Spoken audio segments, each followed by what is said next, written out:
ఆత్మ కోసం పరిగెడుతున్నావా? భగవద్గీత చదువు. జీవిత పరమార్థాన్ని తెలియలేకున్నావా? భగవద్గీత చదువు. నీవు ఎదగాలనుకుంటున్నావా? భగవద్గీత చదువు. ఎదిగినా వదగాలనుకుంటున్నావా? భగవద్గీత చదువు. గతాన్ని తలుచుకొని దుఃఖిస్తున్నావా? భగవద్గీత చదువు. భవిష్యత్తు గురించి భయపడుతున్నావా? భగవద్గీత చదువు. వర్తమానంలో నిలువ లేకున్నావా? భగవద్గీత చదువు. నాకేమి తక్కువని వెర్రవీగుతున్నావా? భగవద్గీత చదువు. నాకు ఎవరు లేరని బాధపడుతున్నావా? భగవద్గీత చదువు. సంపదను ఆర్జించుట ఎందుకు తృప్తి లేకున్నావా? భగవద్గీత చదువు.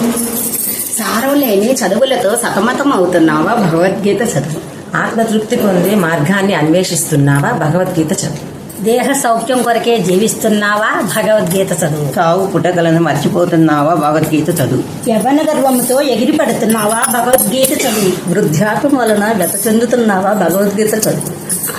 దినదినము రోగముతో బ్రతకలేకున్నావా? భగవద్గీత చదువు.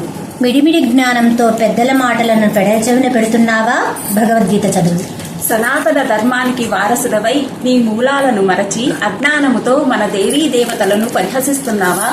భగవద్గీత చదువు. భక్తుడని అనుకుంటున్నావా? భగవద్గీత చదువు. భగవంతుడు లేడనే నాస్తికవాదివా? భగవద్గీత చదువు. కనిపించేదే సత్యమనే భౌతికవాదివా? భగవద్గీత చదువు.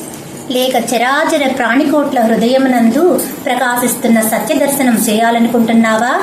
తప్పక భగవద్గీత చదువు. సర్వం శ్రీ సద్గురు చరణార్పణమస్తు.